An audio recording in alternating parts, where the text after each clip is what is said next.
Bálint vagyok, és most egy tejkihívással fogunk jelentkezni. Kicsit előbbre megyek. Kezdhetem.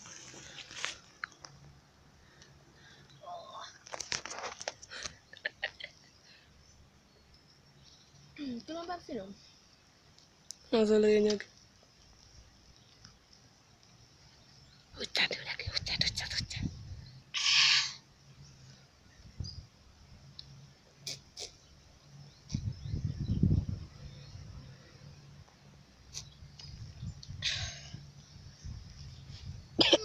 Már mindjárt végén járok. Tényleg? Ne letorkos vagy, hallod. Most vettük a kópba. Azt mondja a bótos nő, hova visztök ennyi tejet? Fölödni mentek vele? 49 van. Már egy perce tart. Ő is ott van, ja, de? Ott van fönt a sarokban, Vidi.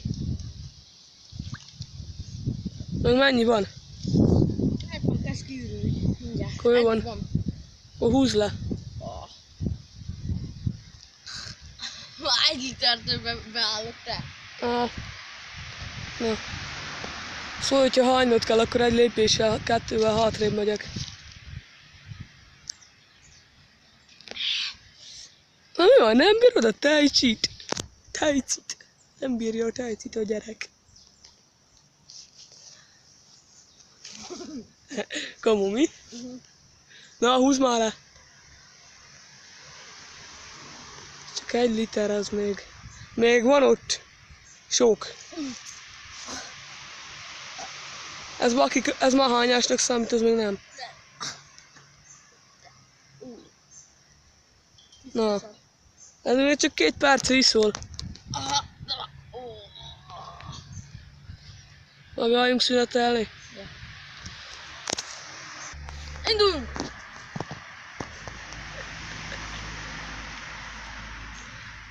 Rosszabb, mint a fahéj kihívás?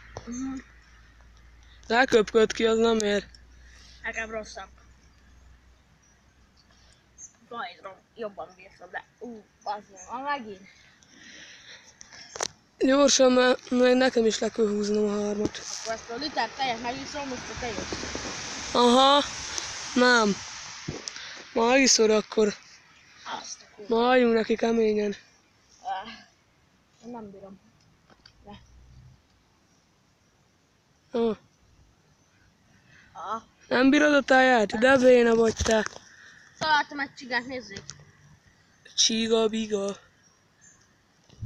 De ledobta. Nem bírom. Na már! De kiburítom. Látják, kiburította. Na, neki azt még egynek? Dehogy állok, hülye vagy? Inkább abba hagyod? Na, Akkor köszönj el. hát akkor én bent lettem volna, sajnos nem sikerült ez a tej challenge. Sziasztok!